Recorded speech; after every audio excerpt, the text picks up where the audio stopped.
একটা শ্বাস ফেলে নিজের রুমে চলে গেল। তারপর ফ্রেশ হয়ে খাটের উপরে বসলো। তে ব্রেকফাস্টে কি খাবে?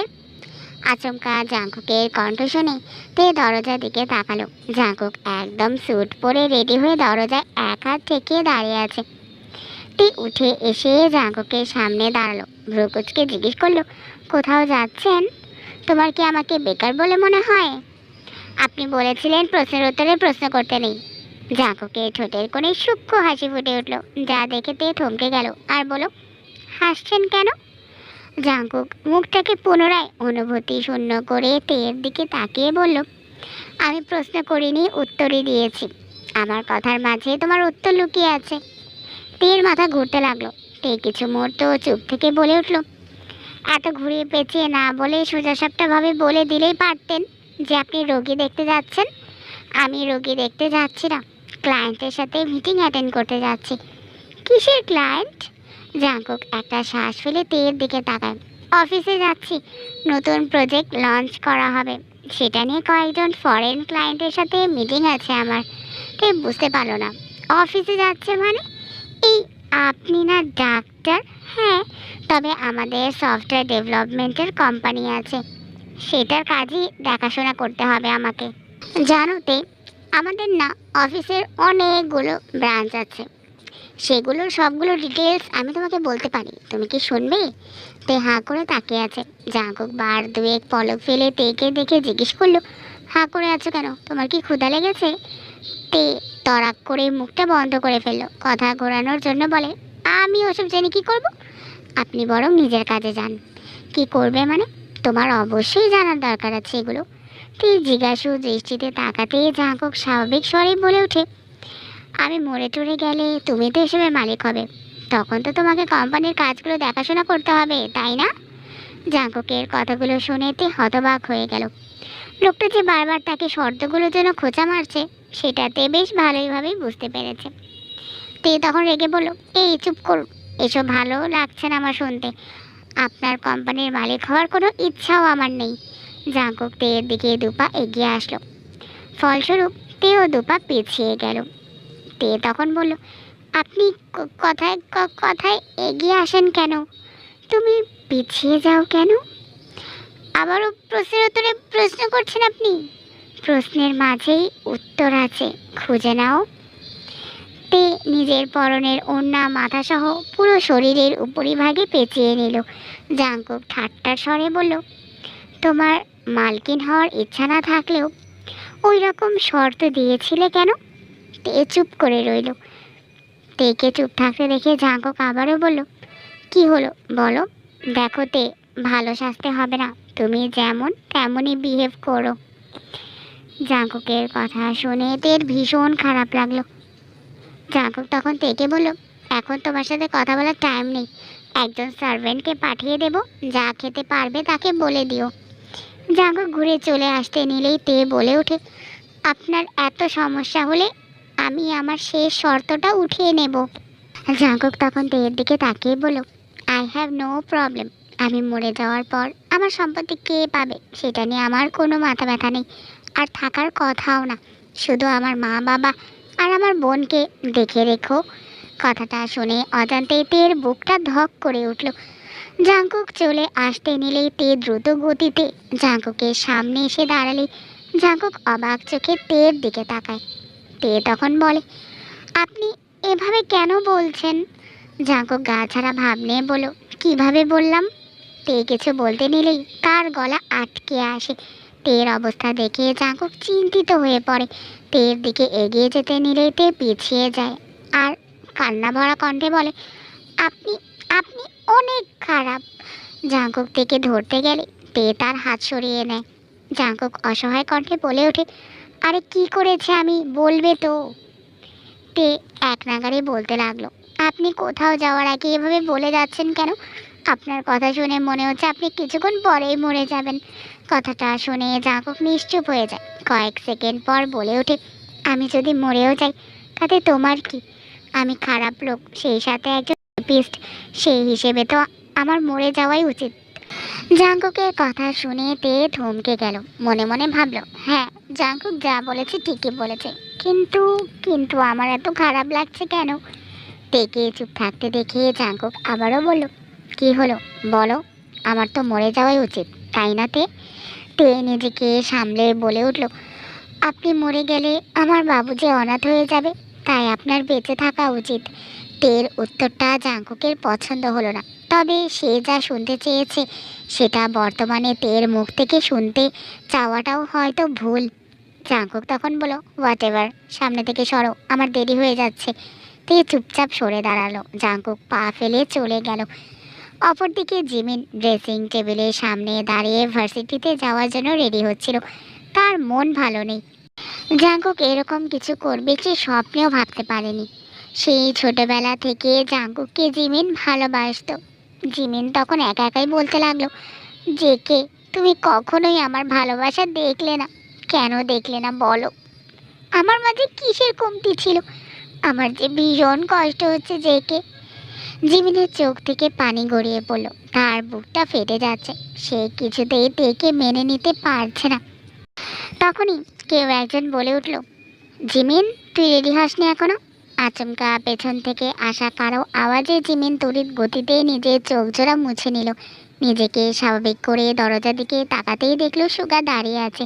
সুগা জিমিনের দিকে এগিয়ে এসে বলল, কিরে জিমিন, দেরি হয়ে যাচ্ছে তো, তুই তো জানিস আজকে আমাদের বাস্কেটবল টুর্নামেন্ট আছে, তার উপরে আবার জাঙ্কুক ভাই অফিসে গেছে, কলেজ শেষে আমাকেও সেখানে যেতে হবে, তাড়াতাড়ি চল, নয়তো তোকে রেখেই চলে যাব আমরা। জিমিন একটা শ্বাস ফেলে বলে উঠল, তোমার যদি বেশি তাড়া থাকে তাহলে অপেক্ষা করছো কেন, চলে যাও, এমনিতেও আমাকে নিয়ে কেউ ভাবে না। সুগা সবসময়ের মতোই মুখে হাসি নিয়ে বলল, তুই কি জেকে ভাইয়ের কথা বলছিস? জিমিন স্বভাব সুলভ মাথা নিচু করে রাখলো। তার ভালো লাগছে না, সব কিছুই বিষাদ লাগছে। জাঙ্কুককে সে ভালোবাসতো, এখনো ভালোবাসে। সুগা এবার মুখটাকে সিরিয়াস করে বলল, একটা সত্যি কথা বলি শোন জিমিন, জেকে ভাই তার বউকে অনেক বেশি ভালোবাসে, তাই জেকে ভাইয়ের চিন্তা মাথা থেকে ঝেড়ে ফেল।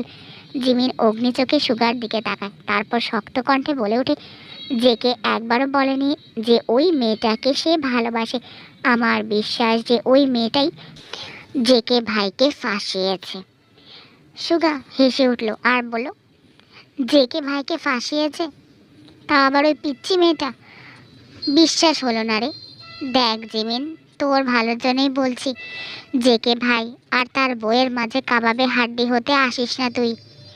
জিমিন ভ্রুকুচকে তাকালো, সন্দিহান কণ্ঠে বলল, বাহ, মেয়েটা আসতে না আসতেই দেখছি সবার মন জয় করে নিয়েছে। তা সুগা তুমি ওর কথা ভাবলে, কিন্তু আমার কথা একবারও ভাবলে না। তুমি আমাকে বলতে পারলে যে আমি ওদের মাঝে কাবাবে হাড্ডি হতে যাব? তুমি বুঝতে পারছো না ওই মেয়েটা আমার কত বড় ক্ষতি করেছে? সুগা একটা শ্বাস ফেলে চোখ বন্ধ করে নিল, তারপর কয়েক সেকেন্ড পর চোখ মেলে বলল, আমি চাই না যে তুই আরও বেশি কষ্ট পাস জিমিন। জিমিন জিজ্ঞাসু দৃষ্টিতে সুগার দিকে তাকায়। সুগা তখন জিমিনকে বলল, আমি পরিষ্কার বুঝতে পারছি যে জেকে ভাই তার বউকে অনেক বেশি ভালোবাসে, আর তুইও ভালো করেই জানিস যে জেকে ভাই কম্প্রোমাইজ করার মতো লোক না। এতদিনে যখন তার মনে নিজের জন্য জায়গা করে নিতে পারিস নাই, তখন আর চেষ্টা না করাই ভালো। এসব বাদ দে জিমিন। জিমিন এক হাতে চোখ মুছে নিল, তারপর অন্যদিকে তাকিয়ে বলল, মামুনি বলেছে হাল না ছাড়তে, সে ওই মেয়েটাকে মেনে নেবে না। ওই মেয়েটাকে যে করেই হোক সে জেকে ভাইয়ের জীবন থেকে সরাবে। তারপর জেকে ভাইয়ের কাছে আমাকে চয়েস করা ছাড়া আর কোনো রাস্তাই থাকবে না। জিমিনের কথা শুনে সুগা ভীষণ রেগে গেল। সে কিছু বলতে যাবে তার আগেই রোজ দরজার সামনে দাঁড়িয়ে বলে ওঠে, তোমাদের হলো নাকি আমি একাই চলে যাব? সুগা দ্রুত পায়ে জিমিনের রুম থেকে বেরিয়ে গেল। রোজকে কিছু না বলেই হন হন করে চলে গেল। তা দেখে রোজ ভ্রু কুচকে সুগার দিকেই তাকিয়ে রইল আর জিমিনকে বলল, সুগা ভাইয়ের আবার কি হলো? মুখটাকে জেকে ভাইয়ের মতো করে রেখেছে কেন? রোজ জিমিনের দিকে তাকাতেই দেখলো জিমিনও ব্যাগ নিয়ে চুপচাপ বেরিয়ে গেল। তারা হলরুম পেরিয়ে ড্রয়িং রুমে আসার জন্য সিঁড়িতে পা রাখতেই তে বলে উঠল, আপু তোমরা কোথাও যাচ্ছ? রোজ তের কণ্ঠ অনুসরণ করে তের দিকে তাকায়। মেয়েটাকে দেখলেই তার ভীষণ ভালো লাগে। এরকম কিউট পিচ্ছি একটা মেয়ে তার গুরুগম্ভীর মুডি ভাইয়ের বউ হবে, সেটা কি সে কখনো ভাবতে পেরেছিল? তে এক হাতে মাথার ওড়নাটা টেনে জিজ্ঞাসু দৃষ্টিতে তাকিয়ে আছে। রোজ হালকা হেসে বলে ওঠে, আমরা ভার্সিটিতে যাচ্ছি তে। রোজের কথা শুনে তের মনটা খারাপ হয়ে গেল। তে তখন বলল, কখন আসবে আবু? আমার তো একা একা ভালো লাগে না। ভালো না লাগলে নিজেদের বাড়িতে চলে যাও না, এখানে থাকতে কে বলেছে তোমাকে? জিমিনের কথা শুনে তে আর রোজ দুজনই অবাক চোখে তাকালো। রোজ তখন জিমিনকে বলল, জিমিন আপু, তুমি ওকে এভাবে কেন বললে? ও ভাইয়ার বউ, সেই হিসেবে এটা ওরও বাড়ি, ও নিজের বাড়িতেই তো আছে। তে মুখে হাসি টেনে জিমিনকে বলল, আপনাকে আমি ঠিক চিনতে পারছি না আপু, যদি একটু পরিচয়টা দিতেন তাহলে বেশ উপকার হতো। আমি আবার আমার শত্রু আর বন্ধুর তালিকা করছি তো, এই আর কি। শেষের কথাটুকু তে নিম্ন স্বরেই বলল। রোজ তখন বলল, ও আচ্ছা, তোমাদের তো পরিচয় করানো হয়নি। তে, ও হচ্ছে জিমিন আপু, আমাদের একমাত্র ফুফাতো বোন। রোজের কথা শেষ হতেই তে কিঞ্চিত হেসে বলে উঠল, ও এখন তাহলে বুঝতে পারলাম, আসলে জিমিন আপু হয়তো নিজের বাড়িকে অনেক বেশি মিস করছে, সেজন্যই আমাকে নিজের বাড়িতে যেতে বলছে। আমি ঠিক বললাম তো জিমিন আপু? তের কথা শুনে জিমিন চোখ কটমট করে জিমিনের দিকে তাকালো। জিমিন বুঝে গেছে যে এই মেয়েটা একটা ইচড়ে পাকা, নইলে এতটুকু একটা মেয়ে তাকে এভাবে ঠ্যাস লাগিয়ে কথা বলতে পারতো না। অবশ্য তার জানা মতে মিডল ক্লাসের মেয়েরা এমন অকালপক্কই হয়। রোজ অবশ্য কথাটা পজিটিভভাবেই নিয়েছে। রোজ তখন জিমিনকে জিজ্ঞেস করলো, তুমি কি সত্যি তোমার বাড়িকে ভীষণ মিস করছো জিমিন আপু? রোজের কথা শুনে জিমিনের রাগ আরও দ্বিগুণ বেড়ে গেল। জিমিন তখন বলল, রোজ, তুমি কি ইনডাইরেক্টলি আমাকে এই বাড়ি ছেড়ে চলে যেতে বলছো? রোজ হতভম্ব হয়ে গেল। সে কখন আবার জিমিনকে চলে যেতে বলল? নিজের বাড়িকে মিস করা কি অনুচিত কিছু? রোজ তখন বলল, না না জিমিন আপু, এসব তুমি কি বলছো? আমি তোমাকে চলে যেতে বলবো কেন? তখনই কাজল আসলো আর বলল, তোরা এখানে দাঁড়িয়ে দাঁড়িয়ে কি করছিস? কয়টা বাজে খেয়াল আছে? কাজলের কথায় তারা ড্রয়িং রুমের দিকে তাকালো। জিমিন রোজকে পাশ কাটিয়ে নিচে নেমে গেল। রোজও তার পিছু পিছু চলে গেল। তে বেচারি একা একা কী করবে বুঝতে না পেরে নিজের রুমের দিকে যেতে নিচ্ছিল, তখনই কাজল তাকে ডাক দেয়, বৌমা, তোমার কাজ না থাকলে এসো আমার কাছে। কাজলের মুখে বৌমা ডাকটা শুনে তে বড়সড় একটা ধাক্কা খেলো। তবে তাকে তো আর গিয়ে বলতে পারবে না যে আপনি আমাকে তে বলেই ডাকবেন। এসব ডাকনাম আমি নিতে পারছি না। তে মনে মনে কথাগুলো ভেবে নিচে নেমে আসলো। কাজল তখন তাকে বলল, শোনো বৌমা, একটু সাবধানে হাঁটাচলা করবে, এই সময় কিন্তু একদমই বেখেয়ালি হয়ে হাঁটা যাবে না। তে উপর নিচ মাথা নাড়ালো। কাজল তের মাথায় হাত রেখে বলল, চলো মায়ের রুমে গিয়ে গল্প করি। তে চুপচাপ কাকির শাশুড়ির সাথে দাদুমণির রুমের দিকে চলে গেল। বিকেলবেলা তে কাজলের সাথে বসে গল্প করছিল। কাজল তখন তাকে বলল, তুমি তো কিছুই খেতে পারছো না বৌমা, এরকম হলে কি চলবে? তে হাতে থাকা কাস্টার্ডের বাটিটা টেবিলের উপর রেখে বলল, আসলে কাকিমা, আমি খাওয়ার চেষ্টা করি কিন্তু খেতে পারি না। কাজল তখন বলল, এরকম হওয়াটা অস্বাভাবিক কিছুই না, একেবারে খেতে না পারলে কিছুক্ষণ পরপর খাবে, কেমন? তে হ্যাঁ বোধক মাথা নাড়ালো। তখনই রোজ আর জিমিন বাড়িতে ফিরে আসে। তখনই রোজ চিৎকার করে বলে, ও ওয়াও, কাস্টার্ড! আমারটা কোথায় কাকিমা? রোজের কথা শুনে কাজল বলে, ফ্রেশ হয়ে আয়, তোরটা ফ্রিজে রাখা আছে। রোজ মাথা নেড়ে চলে গেল। কাজল জিমিনের উদ্দেশ্যে বলল, সুগা কোথায়? নিশ্চয়ই খেলাধুলা নিয়ে ব্যস্ত, তাই না? জিমিন তখন বলল, না মামি, ও তো 2টা ক্লাস করেই অফিসে চলে গেছে। যাক, ছেলেটা একটু কাজে মনোযোগী হচ্ছে তাহলে। জিমির মুখে কিছুই বলল না, তবে সে তের দিকে বেশ কিছুক্ষণ তাকিয়ে রইল। মেয়েটা বয়সে তার থেকে অনেক ছোট, কিন্তু ভাগ্যটা তার থেকে অনেক বড়। জিমিন তখন ভাবল, এজন্যই সবাই বলে রূপবতী হওয়ার চেয়ে ভাগ্যবতী হওয়াটা বেশি জরুরি। জিমিন মনে মনে কথাগুলো ভাবলো। এদিকে জিমিনকে নিজের দিকে তাকিয়ে থাকতে দেখে তে একটা মিষ্টি হাসি দিয়ে জিমিনকে বলল, আপু তুমি কিছু বলবে? জিমিন মুখ বাঁকিয়ে তের দিকে তাকিয়ে উপরে চলে গেল। তে হাসি থেমে গেল। জিমিনের মুখ বাঁকানোটা তার কাছে ভালো লাগেনি। তে তখন মনে মনে ভাবলো, আমি তার কি ক্ষতি করেছি? কেন আমাকে দেখলে এরকম করে জিমিন আপু? শুধু কি আমি মিডল ক্লাস ফ্যামিলির মেয়ে বলে, নাকি অন্য কোনো ব্যাপার আছে? তের ভাবনার মাঝেই জিন আর জিমিনের মা ড্রয়িং রুমে আসলো। জিন তখন কাজলকে বলল, কাজল, রাতের খাবারের মেনুগুলো সব বুঝিয়ে দিয়ে আমাকে হেল্প করো। জিনের কথা শুনে কাজল উঠে দাঁড়ালো, তারপর তাদের সাথে কিচেনে চলে গেল। তে চুপচাপ বসে আছে, তখনই আবারও কলিং বেল বেজে উঠল। একজন সার্ভেন্ট গিয়ে দরজা খুলে দিতেই জাঙ্কুকের খালার আর তার মামার ফ্যামিলির লোকজন বাড়িতে প্রবেশ করলো। এত মানুষকে একসাথে আসতে দেখে তে বসা থেকে দাঁড়িয়ে গেল। জেনি এগিয়ে এসে তেকে জড়িয়ে ধরল। তে কিছুটা অপ্রস্তুত হয়ে পড়ল। কিছুক্ষণ পর জেনি তেকে ছেড়ে সোজা হয়ে দাঁড়ায় আর বলে, কেমন আছিস তে? তে অবাক চোখে তাকিয়ে বলল, আমি তো ভালোই আছি, কিন্তু তোমরা সবাই হঠাৎ? পার্ক শিন তখন হালকা হেসে বলল, আমরা নিজে থেকে হঠাৎ করে আসিনি তে, বরং তোমরা হঠাৎ করে আমাদেরকে এনেছো এখানে। তে একটা ঢোক গিলে গোলগাল চোখে তাকিয়ে আছে। তের খালা তের কাছে এগিয়ে এসে তের মাথায় হাত রেখে বলল, আমরা তো বুঝতেই পারছি না যে তুই কিভাবে এ বাড়ির বউ হয়ে গেলি। তুই একটু আমাদেরকে বুঝিয়ে বলবি? তে কি বলবে খুঁজে পেল না, আর বলো, আসলে খালামণি, আমি তোমাদেরকে সব কিছু বুঝিয়ে বলছি। হঠাৎ করে জাঙ্কুকের কথা শুনে তে দরজা দিকে তাকালো। জাঙ্কুকের এক হাতে ওভারকোট আর অফিস ব্যাগ, আর এক হাত পকেটে গোজা। দেখে বোঝা যাচ্ছে সে ভীষণ ক্লান্ত। অবশ্য ক্লান্ত থাকাটাই স্বাভাবিক, সে অফিসের কাজ শেষ করেই তাদেরকে এগিয়ে আনতে গিয়েছিল। জাঙ্কুক সোজা ভেতরে এসে তের পাশে দাঁড়ায়। তের দিকে এক নজর তাকিয়ে বলে ওঠে, আজ থেকে প্রায় 3.5 মাস আগে তের সাথে আমার দেখা হয়েছিল আমার বন্ধু ইয়োনোর বাড়িতে, ওদের বাড়ির কাছাকাছি। সেবার একটা দরকারে আমাকে আর জেহবকে ইয়োনোর বাড়িতে যেতে হয়েছিল। ঘটনাক্রমে ও স্কুলে যাচ্ছিল, সেই সময় আমি তেকে দেখেছিলাম, আর ওকে দেখার পর মনে হয়েছিল যে ওই আমার জন্য পারফেক্ট চয়েস। ওকে দেখার জন্য আমি বেশ কিছুদিন ইয়োনোর বাড়িতেই ছিলাম। আমিও সামনাসামনি গিয়েও অনেকবার ওকে বোঝাতে চেয়েছিলাম, কিন্তু তে বুঝতেই চাইছিল না। একবার তো বলেই ফেললো যে আমাকেও কখনোই বিয়ে করবে না। ওর কথা শুনে আমার মধ্যে ভীষণ ভয় লাগা কাজ করেছিল। সেই ভয় থেকেই এক পর্যায়ে গিয়ে আমি থেকে জোর করে বিয়ে করতে বাধ্য হয়েছিলাম। আমি জাস্ট নিশ্চিত হতে চেয়েছিলাম।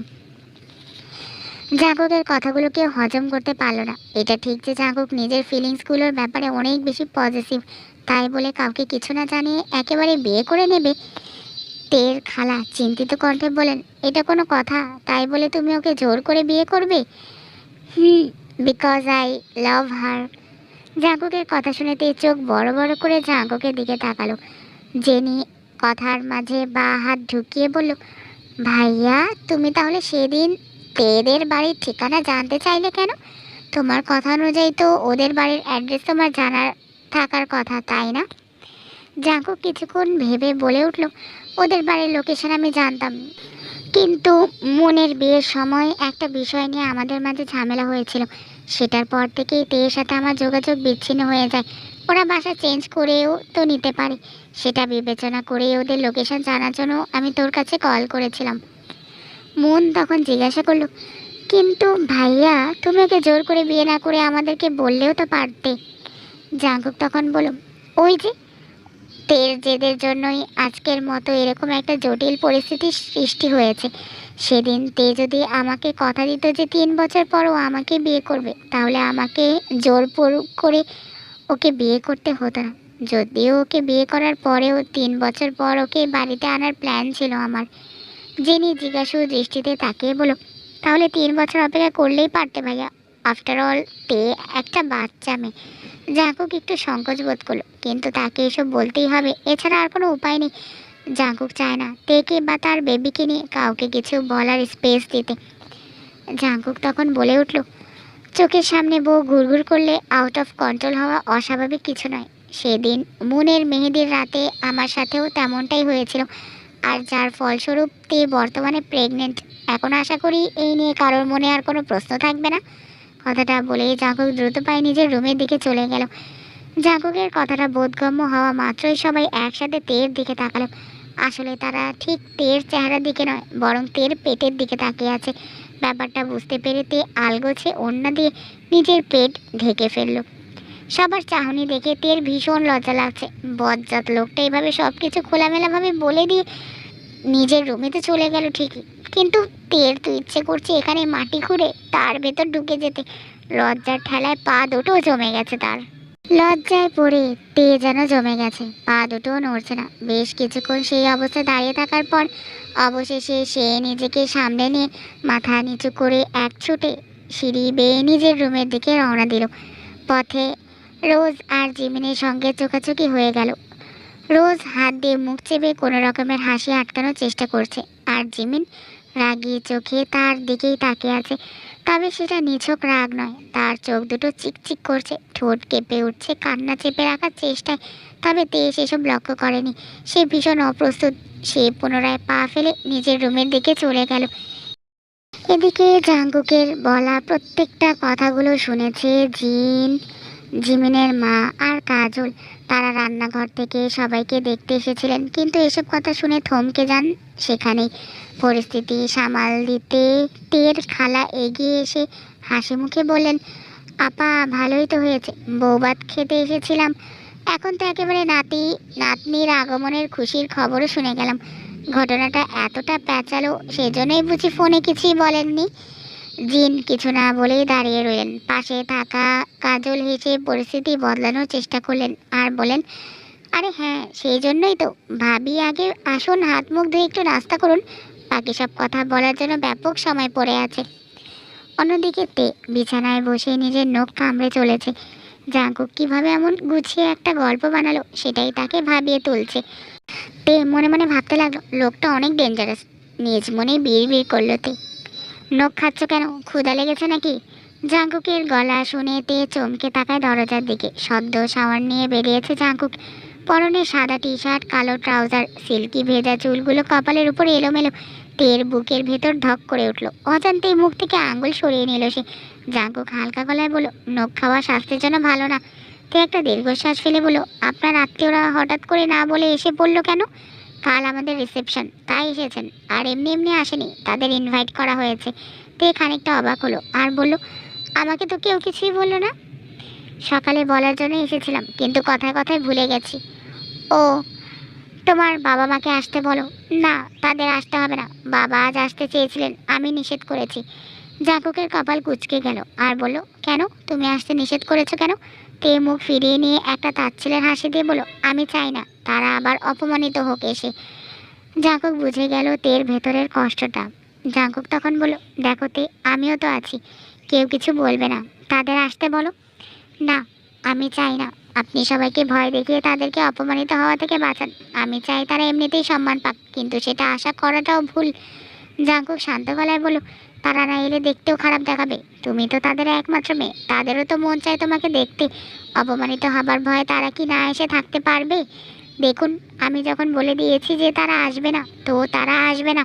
এমনিতেও আগামীকালকে আমার সেখানে যাওয়ার পরিকল্পনা ছিল, এখন যেহেতু কালকে অনুষ্ঠান আছে সেহেতু পরশু দিন যাব। কথাটা শুনে জাঙ্কুক যেন চমকে উঠল আর বলল, তুমি যাবে কেন? তে হৃদয় কুঞ্চিত করে বলল, এতে আবার কেনর কি আছে, আমি কি একেবারে এসে পড়েছি নাকি? তাছাড়া এই বাড়িতে আমার ভালো লাগছে না। জাঙ্কুক একটা ঢোক গেল। তে চলে যাবে শুনে তার হার্টবিট বেড়ে গেছে। এই মেয়েটা যদি চলেই যাবে তাহলে এসেছিলই বা কেন? সে তো রেখে আসতেই চেয়েছিল। জাঙ্কুক তখন বলল, আচ্ছা, তো তুমি বেড়াতে যেতে চাইছো তাই না? তে সরু চোখে জাঙ্কুকের দিকে তাকালো। জাঙ্কুক তড়িৎ গতিতে চোখ সরিয়ে নিল। তে সোজাসাপটা ভাবে বলে ওঠে, আমার বাড়িতে আমি কেন বেড়াতে যাব? আমি তো এখানে বেড়াতে এসেছিলাম। তো তোমার বেড়ানো শেষ?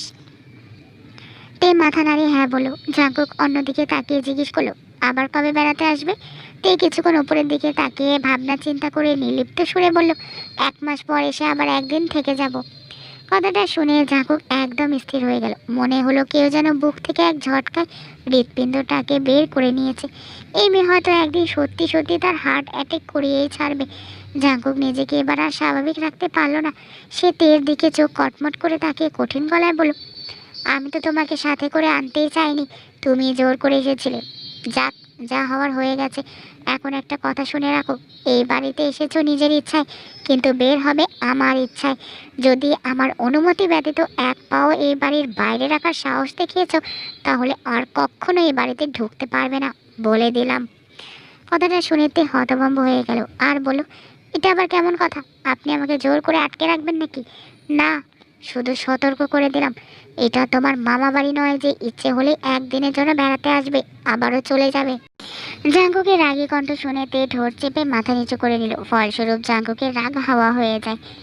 জাঙ্কুক একটা দীর্ঘশ্বাস ফেলে কণ্ঠে কোমলতা এনে বলল, আমি তোমাকে যেতে নিষেধ করিনি, তুমি চাইলে বেড়াতে যেতে পারো, তবে কয়েকদিনের জন্য যাবে সেটা ডিসাইড করো আগে। তে ক্ষীণ গলায় বলল, আপনি তো আনতে চাননি আমাকে, আমি নিজে থেকে এসেছি, সেই হিসেবে আমি যেখানেই থাকি না কেন আপনার কি সমস্যা? জাঙ্কুক এক মুহূর্ত চুপ থেকে বলে ওঠে, বললাম তো এসেছে তোমার ইচ্ছায়, বের হবে আমার ইচ্ছায়। তে তড়াক করে জাঙ্কুকের চোখে চোখ রেখে বলে, তাহলে আপনার ইচ্ছেটা কি সেটা আগে বলুন। জাঙ্কুক থমকে গেল। সত্যি তো, তার ইচ্ছেটা কি? সে কেন এত প্রতিক্রিয়া দেখাচ্ছে? তে তো ছোট মেয়ে, তার বাবা মার কাছে ফিরে যেতে চাওয়াটা তো অস্বাভাবিক নয়, কিন্তু এই সহজ কথাটাই যেন তার মনটা মানতে চাইছে না। সে বুঝে গিয়েছে যে এই মেয়েটাকে ছাড়া সে থাকতেই পারবে না।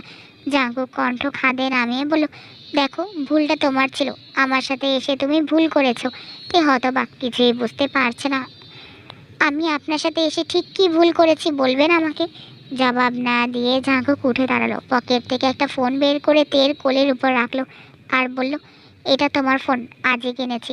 বাবা মায়ের সঙ্গে কথা বলো যতবার খুশি, ভিডিও কল দাও চাইলে, ওদের এখানে এনে রাখো, অনেকগুলো অপশান আছে, যে কোনো একটা বেছে নাও, শুধু বাড়ি থেকে বের হবে না। তে ফোনটা হাতে নিয়ে ঘুরিয়ে ফিরিয়ে দেখলো, গাল ফুলিয়ে বলল, আমি তো এই ফোন চালাতে পারি না, আর তাছাড়া আমার বাবা মায়ের কাছে এই ফোন নেই, আমি কিভাবে ভিডিও কলে কথা বলবো? জাঙ্কুক একটা শ্বাস ফেলে বলল, এখন এমনি নম্বরে কল দিয়ে কথা বলো, পরে ভেবে দেখছি কি করা যায়। তে ফোনটা জাঙ্কুকের দিকে এগিয়ে দিয়ে বলো, কল দিয়ে দিন। জাঙ্কুক ফোনটা হাতে নিয়ে বিড়বিড় করে বলো, যাক, মেয়েটার মাথা থেকে বাড়িতে যাওয়ার ভূতটা আপাতত নেমেছে। জাঙ্কুক তের বাবার নম্বরে কল দিয়ে ফোনটা তের দিকে এগিয়ে দিল। তে হাসি মুখে ফোনটা নিয়ে বাবার সঙ্গে কথা বলতে লাগলো। জাঙ্কুক পুরোটা সময় নিষ্পলকভাবে তের দিকে তাকিয়েছিল। কথা বলা শেষে তে জাঙ্কুকের দিকে তাকিয়ে বলল, ধন্যবাদ। জাঙ্কুক ভ্রু নাচিয়ে জিজ্ঞেস করলো, কিসের জন্য? তে মুখে হাসি ফুটিয়ে বলল, ফোনের জন্য। আমার অনেক দিনের শখ ছিল এমন একটা ফোন চালানোর, এটা চালানোর জন্য দেইনি, শুধু বাবা মায়ের সাথে কথা বলার জন্য দিয়েছি। তের হাসি থেমে গেল। তের রিয়াকশন দেখে জাঙ্কুক বলে উঠল, তোমার এখনো ফোন চালানোর বয়স হয়নি, তবে বিশেষ প্রয়োজনে ফোনটা দিয়েছি। তে মুখে কিছু না বলে ফোনটা দেখতে লাগলো। ফোনের পেছনে একটা অ্যাপেলের লোগো আছে, যেটা দেখে তে অবাক হয়ে বলল, এটা তো আইফোন। জাঙ্কুক মাথা নেড়ে বলল, তো কি হয়েছে? তে বড় বড় চোখে জাঙ্কুকের দিকে তাকিয়ে বলল, আপনি এত দামি ফোন আমাকে কেন দিচ্ছেন? ফোনের ব্যাপারে অনেক কিছুই জানো দেখছি, তাহলে ফোন চালাতে পারো না কেন? তে মাথা নাড়িয়ে বলল, আমার বান্ধবীদের বাড়িতে একবার গিয়েছিলাম, সেখানে ওর বড় ভাইয়ের কাছে এই ফোনটা ছিল। আমার বান্ধবী আমাকে বলেছিল এটা অনেক দামি ফোন, ওর ভাই যখনই বাড়িতে আসে তখনই ও নাকি মাঝে মাঝে এটা দিয়ে ছবি তোলে, এটা দিয়ে নাকি অনেক ভালো ছবি তোলা যায়।